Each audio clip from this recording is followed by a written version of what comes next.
the house that I grew up in for my entire life. I'm 27 right now.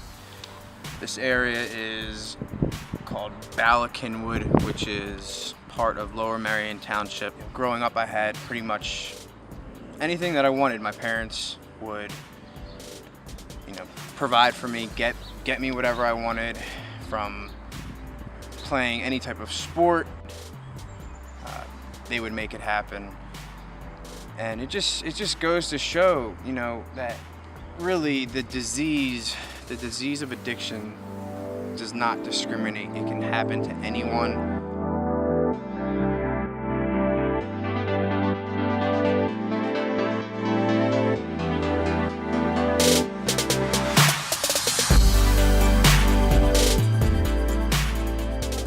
Growing up, he was a very active little boy, very sports-minded,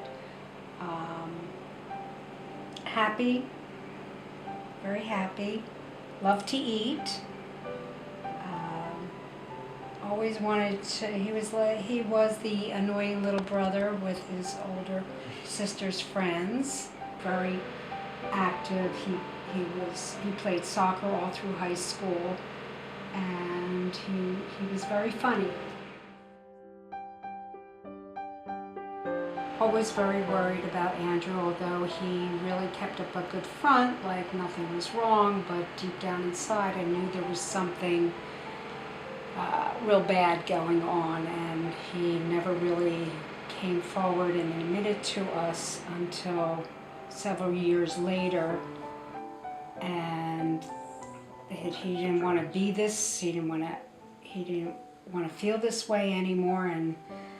And of course, my husband and I went right on the bandwagon. What can we do for you? We'll do anything in the world for you, because we clearly could see that Andrew was suffering, and now it became our family problem, not just Andrew's, but our family problem.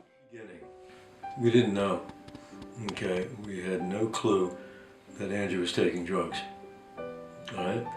As we found out, it appeared that we probably had made mistakes to that point, and it was not being careful, vigilant, and laying down rules for Andrew to follow. Okay, when Andrew went to a party, there were times, I'm sure, that he wanted to prove that he was as cool as the other cool kids. So a lot of that came from a poor self-image, and a lot came from not having parents that were careful or tough enough.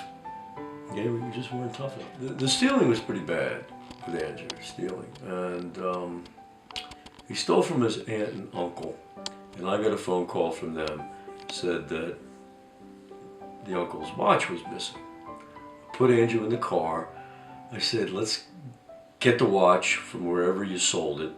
And we went down to Pound Village near Drexel, and he went into the drug dealer's house and he got the watch back. Then we went from there over to Cherry Hill to return the watch. And in the car, Andrew decided that he's had it. He said, either I'm going to die or I'm going to get off of all drugs, prescription, non-prescription, street drugs.